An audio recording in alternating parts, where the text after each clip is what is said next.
Quick റിവിഷനിലേക്ക് സ്വാഗതം. അപ്പോൾ ഇപ്പോൾ മോഡേൺ ഫിസിക്സിലെ കീമിന് വന്നിട്ടുള്ള ക്വസ്റ്റ്യൻസിനെ ബേസ് ചെയ്തിട്ട് ന്യൂക്ലിയെ എന്ന പോർഷനിൽ നിന്ന് വരുന്ന ന്യൂക്ലിയെ എന്ന പോർഷനിൽ നിന്ന് വരുന്ന ഇമ്പോർട്ടൻ്റ് ആയിട്ട് ഓർത്ത് വെക്കേണ്ട ഫോർമുലാസാണ്. അതായത് nuclear radius R is equal to R0 a raised to 1/3. ഈ ഫോർമുല ഓർത്ത് വയ്ക്കുക. ഇതിൽ R0യുടെ വാല്യൂ ഒരു കോൺസ്റ്റൻ്റ് ആണ്. 1.2 × 10⁻⁻15 മീറ്റർ ആണ്. Okay, R equal to R0 a raised to 1/3. A raised to 1/3 means root A, cube root of A. A mass number ആണ്. ന്യൂക്ലിയസിൻ്റെ mass number എയും radius ആറും ആണെങ്കിൽ R equal to R0 a raised to 1/3, R0 equal to 1.2 × 10⁻⁻15 meter. So ഇതിൽ നിന്ന് നമുക്കറിയാം volume of the nucleus is equal to 4/3 pi R³ ആയിരിക്കും അല്ലേ. അതായത് R0 a raised to 1/3 the whole cube. അപ്പം നമുക്ക് വരും volume is directly proportional to A.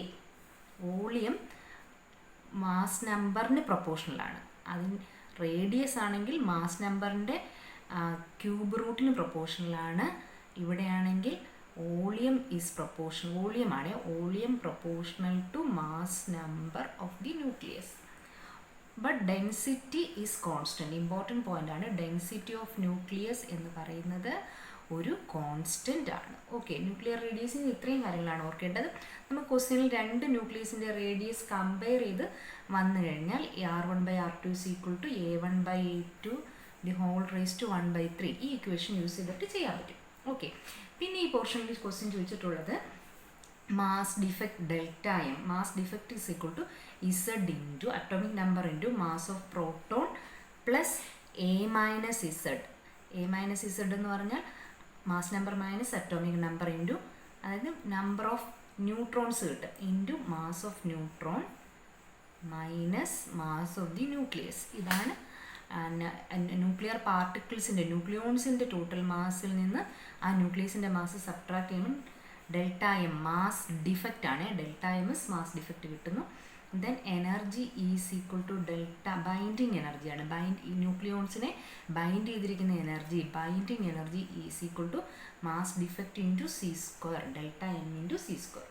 Then അടുത്ത ഈ പോർഷനിൽ നമുക്ക് ഓർക്കേണ്ടത് rate of decay, dN/dt, number of atoms decaying per second.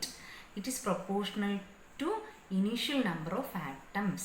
ആദ്യം n number of atoms ഉണ്ടെങ്കിൽ dN/dt is proportional to n. So dN/dt is equal to minus lambda into n. ഈ formula ഓർത്ത് വയ്ക്കുക. And lambda is equal to dk constant. ഇതിലെ lambda എന്ന് പറയുന്നത് dk constant ആണ്. Okay, ഇനി വേറൊരു ഫോർമുലയും കൂടി നമുക്ക് ഓർക്കാനുണ്ട്. അതായത് ടൈം ടി ആയിരുന്നു. അപ്പോൾ T is equal to T seconds ആയപ്പോൾ number of atoms n of T. T equal to 0 സെക്കൻഡ്സിലെ number of atoms n of 0. അതായത് ഇനിഷ്യലി n0 ആറ്റംസ് ഉണ്ട്. ഒരു ടി സെക്കൻഡ്സ് കഴിഞ്ഞപ്പോൾ നമ്പർ ഓഫ് ആറ്റംസ് n ആയി, അല്ലെങ്കിൽ nt ആയി. Then number of atoms after T seconds, അതാണ് n of T is equal to n0. 0 ടൈമിലെ number of atoms into e raise to minus lambda T. n equal to n0 e raised to minus lambda t, where n0 is the initial number of atoms. lambda decay constant വളരെ പ്രധാനപ്പെട്ട റിലേഷൻഷിപ്പാണ്, ഓർത്ത് വയ്ക്കുക. അതുപോലെ പിന്നീട് നമുക്ക് ഈ പോർഷനിൽ നിന്ന് വേണ്ടത് ഹാഫ് ലൈഫിൻ്റെ ഫോർമുലയാണ്. Half life T half is equal to, അതായത് ഇരിക്കുന്ന ന്യൂക്ലിയസ് അതിൻ്റെ ഹാഫ് ആകാൻ എടുക്കുന്ന time, T is equal to 0.693 by lambda. T ഹാഫിൻ്റെ ഫോർമുല. ഓക്കെ, പിന്നെ മറ്റൊരു ഫോർമുലയും കൂടെ നമുക്ക് ഉപയോഗിക്കാം. n/n0, അതായത് ഇപ്പോഴുള്ള number of atoms by initial number of atoms. അതായത് എത്ര ഫ്രാക്ഷൻ ഇപ്പോൾ ബാക്കിയുണ്ട് എന്നുള്ളതാണ്. ആദ്യം ഉണ്ടായിരുന്നതിൻ്റെ എത്ര ഫ്രാക്ഷൻ ബാക്കിയുണ്ട് എന്ന് കണ്ടുപിടിക്കണമെങ്കിൽ n/n0 is equal to half raised to n എന്ന് എടുത്താൽ മതി. സ്മോൾ n എന്ന് പറഞ്ഞാൽ നമ്പർ ഓഫ് ഹാഫ് ലൈഫ്സ് ആണ്. Small n. 2 ഹാഫ് ലൈഫ് കഴിഞ്ഞു, എത്ര ആറ്റംസ് ആദ്യം ഉണ്ടായിരുന്നതിൻ്റെ എത്ര ഫ്രാക്ഷൻ ബാക്കിയുണ്ട് എന്നൊക്കെ ചോദിച്ചു കഴിഞ്ഞാൽ half raise to number of half lives എടുക്കുക. ഇനി small n number of half lives is equal to total time by half life total ഇപ്പോൾ എത്ര ടൈമായി ഡിവൈഡഡ് ബൈ അതിൻ്റെ ഹാഫ് ലൈഫ് പീരീഡ് കൊണ്ട് ഡിവൈഡ് ചെയ്താൽ നമ്പർ ഓഫ് ഹാഫ് ലൈഫ്സ് കിട്ടും. അപ്പോൾ ഇത്രയാണ് ഈ ന്യൂക്ലിയസ് എന്ന് പറഞ്ഞ ചാപ്റ്ററിൽ നിന്ന് നമുക്ക് ഏറ്റവും ഇമ്പോർട്ടൻ്റ് ആയിട്ട് ക്വിക്കായിട്ട് ഓർക്കേണ്ട കാര്യങ്ങൾ. അപ്പോൾ ഒന്നുകൂടെ നോക്കുക. Fraction remaining after n half-lives, n by n0 is equal to half raised to n. Half-life period is equal to 0.693 by lambda.